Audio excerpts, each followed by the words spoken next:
दोस्तों, Hindi cinema cipher में आपका स्वागत है। आज मैं आपको फिल्म पुष्पा द रूल को एक्सप्लेन करने जा रहा हूं। पुष्पा के पहले एपिसोड में हमने देखा कि पुष्पा को कभी भी अपने पिता का नाम या वंशावली नहीं मिली क्योंकि उनकी मां दूसरी पत्नी थीं और छोटी जाति की थीं। वहीं से पुष्पा आखिरी लड़ाई में राज ब्रांड बन गई, भाबर सिंह को मारे बिना उसके कपड़े उतारकर और उसे जीवनदान देकर छोड़ दिए। अब हम जानते हैं कि आगे क्या होने वाला है। चलिए कहानी पर आते हैं।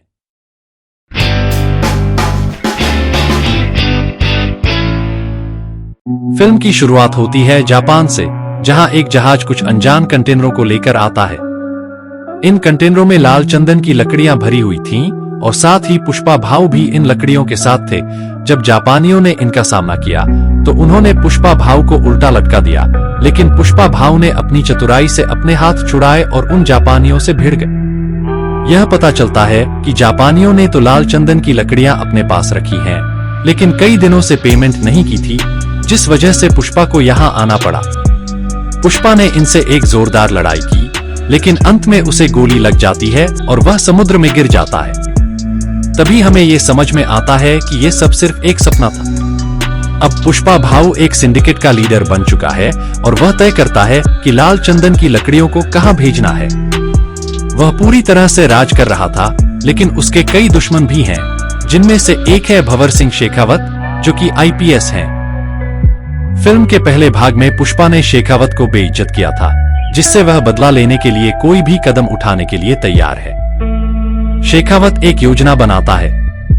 जब पुष्पा के लोग जंगल में जाकर लाल चंदन की लकड़ियां काटने जाते हैं, तो भंवर सिंह शेखावत भी मजदूर के रूप में उनके साथ शामिल हो जाता है। जब वह वहां पहुंचता है तो वो सबको पकड़ने का जाल बिछा लेता है, क्योंकि पुष्पा हमेशा बिना किसी सबूत के बच निकलता था। शेखावत उन मजदूरों को बुरी तरह से मारता है। पुष्पा भाऊ पुलिस स्टेशन पहुंचे, लेकिन वहां शेखावत मौजूद नहीं थे। कुछ इंस्पेक्टर वहां थे, लेकिन पुष्पा केवल सीनू को लेने आए थे, क्योंकि आज उसकी शादी थी। जब पुष्पा सीनू को ले जाने का प्रयास कर रहा था, तब उसने देखा कि सीनू के शरीर पर कई चोटों के निशान हैं। पुष्पा ने अपने अन्य मजदूरों को देखा और उसका मन अशांत हो गया। शेखावत ने जंगल में उनके साथ बर्बरता से बर्ताव किया था, जिससे सभी मजदूर गंभीर रूप से घायल हो गए थे। यह दृश्य देखकर पुष्पा ने पुलिस इंस्पेक्टर से पूछा कि उन पर किसने हाथ उठाया था।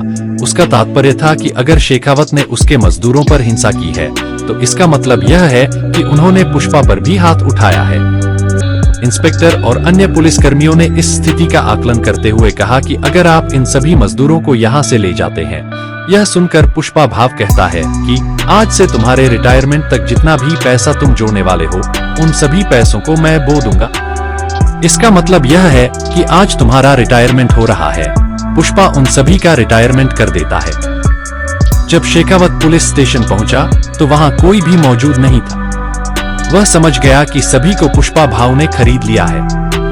इस तरह से पुष्पा भाऊ अवैध काम करता है, लेकिन वह अपने मजदूरों का बहुत ख्याल रखता है और अपनी पत्नी श्रीवली से भी बहुत प्यार करता है।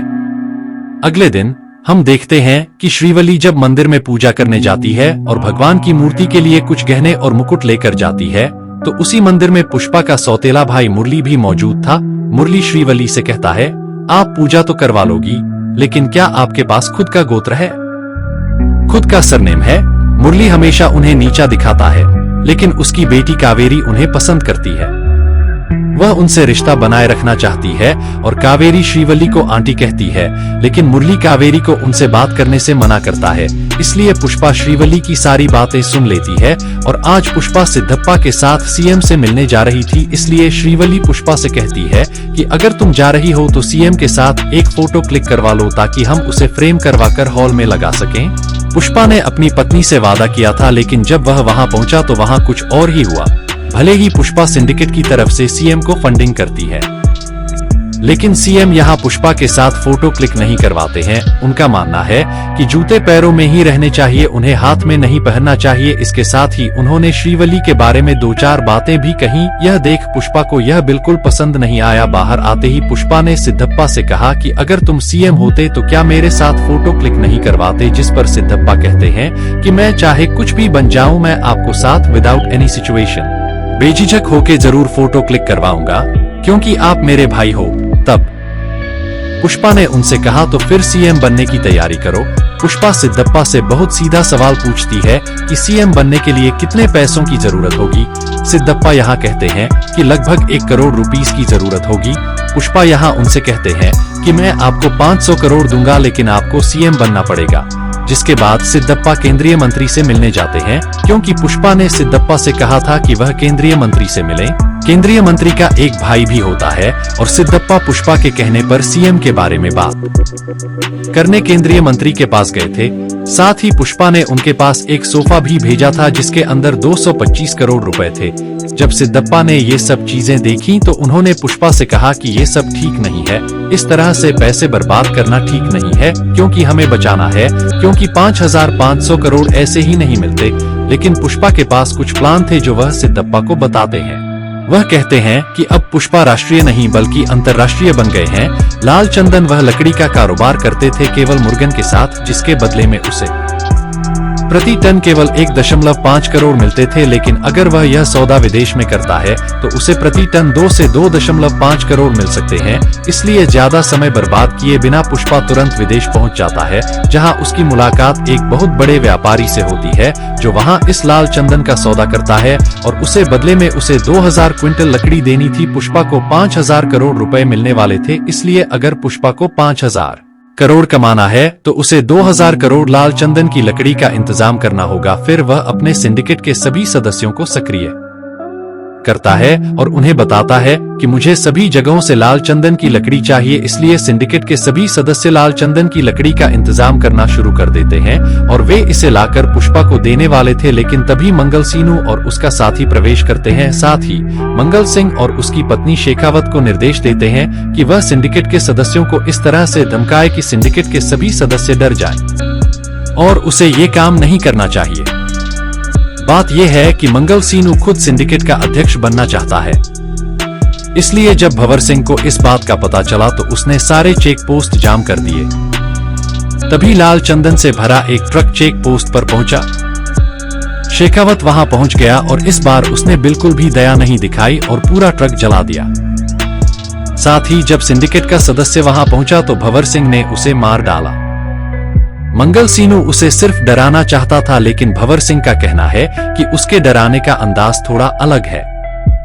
अगर मैं उसे मार दूंगा तो बाकी सिंडिकेट के सदस्य भी तस्करी से डर जाएंगे। इसलिए सभी लोग मारे गए सिंडिकेट के सदस्य को श्रद्धांजलि देने गए सिवाय पुष्पा के। लेकिन तभी मंगल सीनू और यहाँ के कुछ लोग सिद्धप्पा को कहने लगे कि अगर पुष्पा और भंवर सिंह के बीच दोस्ती नहीं हुई तो वो ऐसे ही लोगों को मारता रहेगा और अगर ऐसा ही चलता रहा तो पुष्पा को अध्यक्ष पद से हटा देना चाहिए। लेकिन लगता है सिद्धप्पा ऐसा नहीं होने देगा और सिद्धप्पा तुरंत जाकर भंवर सिंह के पास पहुंचता है और उसे रिश्वत देने की कोशिश करता है। वह उसे करीब 10 करोड़ दे रहा था, लेकिन भंवर सिंह नहीं मान रहा है।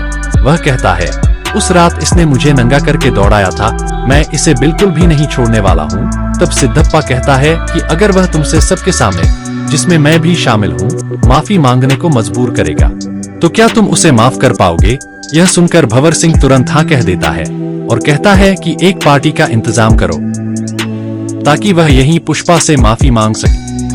अब पार्टी का दिन है, सभी यहाँ पहुँचते हैं और सभी को यह देखना था कि क्या पुष्पा भंवर सिंह से माफी मांगने जा रहा है या नहीं, क्योंकि पुष्पा ने आज तक कभी सिर नहीं झुकाया था। क्या वह आज भी झुकने वाला था? इसलिए पुष्पा सिद्धप्पा, श्रीवली और कटलेट के कहने पर और सिंडिकेट की भलाई के लिए उसे यहाँ खुद माफी मांगने के लिए कहती है।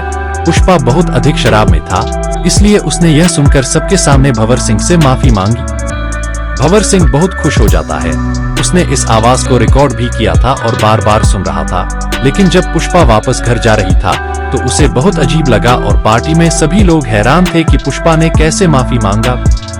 पुष्पा को इतना बुरा लगा कि वह अपना चेहरा आईने में भी नहीं देख पा रहा था। वह इतना क्रोधित हो जाता है कि वह सभी लोगों को सड़क पर छोड़ देता है और कार को वापस मोड़ता है और उसी पार्टी में पहुंच जाता है। जब भंवरा सिंह यहाँ से जाने वाले थे तो पुष्पा भंवरा सिंह की गाड़ी को जोरदार टक्कर मारती है। भंवरा सिंह स्विमिंग पूल में गिर जाता है और फिर पुष्पा भी उसी स्विमिंग पूल में पेशाब कर देती है। भंवरा सिंह को समझ में नहीं आता कि क्या हो रहा है। पुष्पा भंवरा सिंह से कहती है कि पुष्पा एक ब्रांड है और वह किसी के सामने झुकता नहीं है। वह उससे कहता है कि मैं तुम्हें चुनौती देता हूँ, वह 2000 क्विंटल लाल चंदन देश से बाहर भेज देगा अगर वह ऐसा नहीं कर सका, और अगर मुझे तुमसे एक भी लकड़ी का टुकड़ा मिला तो मैं जीवन भर मजदूरी करूंगा। यह सुनकर भंवरा सिंह भी क्रोधित हो जाता है और उसकी चुनौती स्वीकार कर लेता है और जहां से वाहन गुजरते हैं उन सभी चेकपोस्ट को बंद कर देता है। लेकिन तभी भंवरा सिंह ने देखा कि पुल के नीचे नदी पूरी तरह सूखी थी, क्योंकि गर्मी के दिन थे तो पुलिस की जीप कई बार उन्हें पकड़ने की कोशिश करती है पर वो उन्हें पकड़ नहीं पाते। पर आखिर में भंवर सिंह उनके ट्रक के सामने आ जाता है और एक बड़ी बंदूक लेकर उन पर फायर कर देता है। फिर कटलेट पुष्पा को फोन करता है और उसे सारी जानकारी बताता है। पुष्पा कहता है कि तुम वहां से कूद जाओ और सारे ड्राइवरों को वहां से निकालो, मैं किसी की जान खतरे में नहीं डालना चाहता। इधर जब कटलेट उसकी बात सुनता है तो वो सारे ड्राइवरों को लेकर वहां से निकल जाता है और भंवर सिंह उन पर फायर कर रहा था और वो ट्रक में जितने भी लाल चंदन के लट्ठे थे वो भी जब्त कर लेता है। ये देख भंवर सिंह, मंगल सीनू और उसकी पत्नी को बहुत अच्छा लगा। वो एंजॉय कर रहे थे। उन्होंने मीडिया के सामने भी पूरी बात बता दी कि ये सारे लाल चंदन के लट्ठे पुष्पा के हैं, पर थोड़ी देर बाद पता चला कि वो सारे लाल चंदन के लट्ठे नॉर्मल लट्ठे हैं। मतलब यहाँ भंवर सिंह फूल बन चुका था। पुष्पा ने भी उसके लिए फूल भेजा था, पर भंवर सिंह कहता है कि फूल बनने वाला मैं अकेला नहीं बल्कि मंगल सीनू और उसकी पत्नी भी फूल बन गई है। मतलब हम तीनों ही फूल बन गए हैं। इधर पुष्पा उससे कहती है कि पुष्पा नाम सुनकर क्या तुम्हें लगता है कि वह फूल है? वह फूल नहीं बल्कि जंगली आग है। इसके साथ ही उसने यह भी इशारा किया कि जल्द ही वह इन सभी लाल चंदन की लकड़ियों को आग के पार कराने वाली है। अगर तुम उन्हें रोक सको तो रोक लो। फिर पुष्पा, श्रीवल्ली और पूरा परिवार माता काली के मेले में पहुंचता है। वहां श्रीवल्ली को अचानक चक्कर आने लगते हैं और सबके सामने पता चलता है कि श्रीवल्ली गर्भवती है। यह देख पुष्पा काली माता का गेटअप पहन लेती है और फिर काली माता का सॉलिड तांडव करती है। ऐसा सीन कमाल का होता है दोस्तों कि आपका कूल पीछे छूट जाता है। इधर श्रीवल्ली पुष्पा से कहती है कि तुम यह क्या कर रही हो, जिस पर पुष्पा कहती है कि मेरी एक इच्छा है, मुझे काली माता से एक लड़की चाहिए, क्योंकि अगर लड़का हुआ तो उसे सरनेम भी देना पड़ेगा, आपको कोई और सरनेम मिलेगा। फिर इस जगह पर हम देखते हैं कि कुछ लोग पुष्पा का भतीजी के साथ दुर्व्यवहार कर रहे थे, उसके साथ दुर्व्यवहार कर रहे थे। ये देखकर पुष्पा बहुत गुस्सा हो जाता है और फिर लोगों से लड़ने लगता है।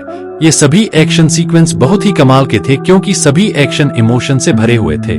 लेकिन तभी मुरली यहाँ आता है और वो पुष्पा से कहता है कि अगर तुम ये सब करोगे तो भी तुम्हें अपने पिता का नाम नहीं मिलेगा।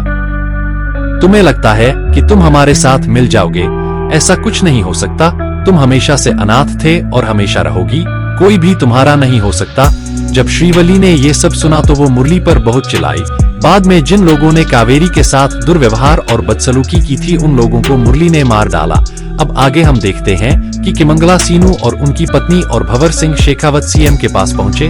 उन्होंने उनसे कहा कि अगर ये लाल चंदन का लट्ठा बॉर्डर पार कर गया तो तुम्हारी सीएम की सीट भी खतरे में है, क्योंकि 2000 से 5000 करोड़। तो सीएम तुरंत उसे आदेश देता है कि इन लाल चंदन की लकड़ियों को बॉर्डर पार करने से रोको। तो ये सारी लाल चंदन की लकड़ियां रमेशब्रम के रास्ते श्रीलंका जाने वाली थी, क्योंकि श्रीलंका रमेशब्रम से मात्र 18 किलोमीटर की दूरी पर है। तो भंवर सिंह शेखावत यहाँ पहुँचता है, लेकिन लाल चंदन की लकड़ियों को पकड़ नहीं पाता है, क्योंकि वो सड़े हुए जहाज के नीचे मौजूद थी, जिसकी वजह से भंवर सिंह शेखावत उनका पीछा भी करता है, लेकिन वो उन्हें पकड़ नहीं पाता है। फिर माल डिलीवर होने के बाद बहुत सारा पैसा आता है। ये सारा पैसा देखकर पब खुश हो जाता है। ये सारा पैसा विधायकों के लिए सोफे के अंदर भर दिया जाता है और सारे सोफे विधायकों तक पहुंचा दिए जाते हैं। मतलब सारे विधायक अब पुष्पा ने खरीद लिए। तो भंवर सिंह शेखावत की हालत बहुत खराब थी, क्योंकि अब उनके हाथ में कुछ भी नहीं था और ये पक्का था कि उनका तबादला हो जाएगा, क्योंकि अब उनके पास सरकार नहीं रहेगी और सरकार भी पुष्पा की होगी। भंवर सिंह नकली लाल चंदन की लकड़ियों में आग लगा देता है और उसने बहुत शराब पी रखी थी, तो वो वहीं रुक जाता है, जिसकी वजह से ब्लास्ट होता है और भंवर सिंह शेखावत मारा जाता है। हालांकि उसकी लाश नहीं दिखाई गई और ना ही ये बताया गया कि उसकी हत्या हुई है। और फिर कुछ दिनों के बाद हम देखते हैं कि सीएम बदल दिया गया है। अब सीएम सिद्धप्पा सिर्फ और सिर्फ पुष्पा की वजह से सीएम बने थे, क्योंकि उन्होंने सारे एमएलए खरीद लिए थे। और जैसा कि पुष्पा ने वादा किया था कि 24 जुलाई को सीएम खुद उसके घर आएंगे और वो उसके साथ खाना भी खाएगा और फोटो भी खिंचवाएगा, तो आज 24 जुलाई थी। सिद्धप्पा यहाँ आते हैं और तस्वीर क्लिक की जाती है और सिद्धप्पा कहते हैं कि मैं इस तस्वीर की वजह से सीएम बन गया हूँ और पुष्पा ने आज का दिन चुना है क्योंकि यह श्रीवल्ली का जन्मदिन था, इसलिए यहाँ एक छोटा सा समारोह प्रक्रिया में था। हर किसी ने इसे एक दिन के रूप में मनाया, इसलिए हालांकि सिद्धप्पा सीएम बन गए थे, पुष्पा हर एक राज्य को चला रहा था, इसलिए हर किसी ने उनकी अत्यधिक पूजा शुरू कर दी। और फिर एक दिन पुष्पा की भाभी यानी मुरली की पत्नी पुष्पा के घर आती है। वह बताती है कि कुछ लोगों ने कावेरी का अपहरण कर लिया है और वे करोड़ों रुपए मांग रहे हैं, अन्यथा वे कावेरी को मार देंगे। जब पुष्पा को इस बात का पता चला तो वह सबसे पहले न्यूज चैनल वालों के पास गया। उसने वहां पर लाइव आकर उन लोगों से कहा कि अगर मेरी भतीजी कावेरी को कुछ हुआ तो वह उसका बलात्कार करके उन्हें मार देगा। उसके पास सिर्फ 1 घंटा है, अगर वह उसे 1 घंटे के अंदर सौंप देंगे तो वह उनसे दया की भीख मांगेगा। यह बातें सिद्ध और केंद्रीय मंत्री को भी पता थी, लेकिन यहाँ एक बात सामने आई कि जिन लोगों ने उसका अपहरण किया है वह कोई और नहीं बल्कि केंद्रीय मंत्री के भाई का बेटा है।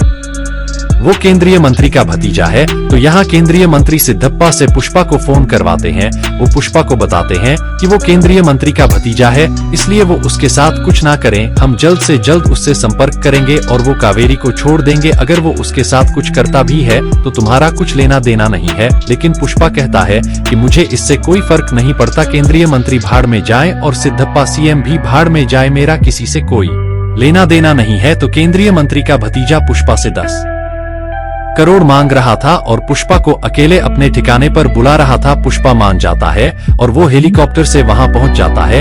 यहां पहुंचकर सबसे पहले वो शॉट गन से फायर करता है, लेकिन बाद में मंत्री का भतीजा पुष्पा को कहता है कि तुम्हारे भतीजी पर भी गन पॉइंट है, इसलिए तुम्हें थोड़ा कूल रहना होगा। यहाँ पुष्पा उन्हें गन दे देता है और बाद में ये लोग पुष्पा को बुरी तरह पीटना शुरू कर देते हैं।